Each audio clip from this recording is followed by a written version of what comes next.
ఇక్కడ చూడండి మా ఓనర్ వాళ్ళ అమ్మ ఉంది. ఆమెకి పొయ్యిలో చేసుకునేది అలవాటండి. కట్టెలు ఎంత బాగా ఇద్దరు కొడుకులు కట్టెలు ఎంత బాగా కట్ చేసి ఇస్తారండి. ఎంత బాగా చూసుకుంటారో ఆమెని. వయసు అయిపోయింది అయినా ఎంత ప్రేమగా ఎంత బాగా చూసుకుంటారండి ఉండే ఇద్దరు కొడుకులు. ఎప్పుడు కట్టెలు కొట్టించి ఆమెని భద్రంగా అన్నీ ఇంట్లో పెట్టి నీట్గా నీకు ఇష్టం వచ్చినట్టు చేసుకోమ్మా అంటారు. ఆమె ఏందో తిట్టుకుంటుంది, మంత్రాలు చదివినట్లు చదువుతుందండి. తిట్టుకునేది కూడా ఏందో ఆమె అంత బాగా చూసుకున్నా కూడా ఏందో మంత్రాలు చదివినట్లు చదువుతుంది.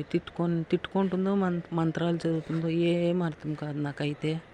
చూడండి అంతేనండి. మంచి కొడుకులకి మంచి తల్లి, మంచి కొడుకులకి మంచి తల్లి ఉండదు అన్నట్టు, మంచి తల్లికి మంచి మంచి కొడుకులు ఉండరు అన్నట్టు అంటారు కదా శాస్త్రము. అలా ఉంటుంది.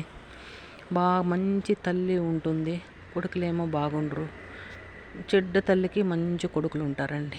శాస్త్రం చెప్తుంది, పెద్దలు చెప్తారు కదా. ఏమైనా కానీ ఆమెకి ఎంతన్నా బాగా చూసుకోనండి. ఆమె తిట్టుకుంటూ ఉంటుంది, మంత్రాలు చదివినట్లు చదువుతూ ఉంటుందండి. అదేం అలవాటు కొంతమందికి అంతేనండి. అంతే, మనం ఎంత బాగా చూసుకున్నా కూడా వాళ్ళ స్వభావం అండి, అది పుట్టుకతో వాళ్ళ స్వభావం అలా ఉంటుంది అనుకుంటాను నేను. ఏమైనా కానీ వాళ్ళు ఎంత ప్రేమగా, కోడళ్ళు కూడా ఎంత మంచోళ్ళు అండి, ప్రేమగా చూసుకుంటారు. వాళ్ళు ప్రేమగా చూసుకున్నా కూడా ఆమె గ్యాస్ పొయ్యిలో చేసిండేది పడదని బాగా కట్టెలు కొట్టిస్తారు వాళ్ళిద్దరు కొడుకులు. కట్టెలు కొట్టించి నీట్గా పెడతారు. ఆమె వండుకొని తింటుందండి. వేరే వాళ్ళు వండితే తినదు. అట్లా ఉంటుందండి. రకరకాల మనుషులు ఉంటారండి ప్రపంచంలో. నిజంగానే గౌరవం. ఇప్పుడు గణేష పండుగ వస్తుంది కదండి. ఎంతోమందికి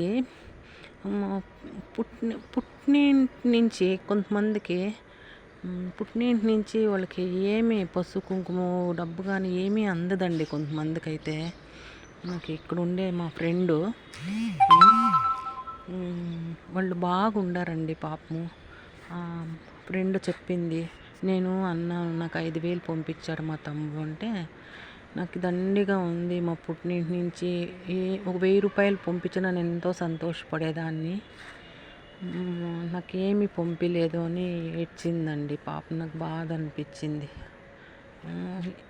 అది ఎందుకో మరి 1,000 రూపాయలు ఇచ్చేదానికి కూడా కొంతమంది మరి ఎందుకో అది నిర్లక్ష్యం చేస్తారండి ఆడపిల్లల విషయంలో. పండుగ వస్తే ఒక 1,000 రూపాయలు పంపిస్తే వాళ్ళు ఎంతో ఆనందం పడతారు కదండి. ఈ పండుగ కోసం ఆడపిల్లలను చూస్తే ఎంతో మంచి జరుగుతుంది కదండి.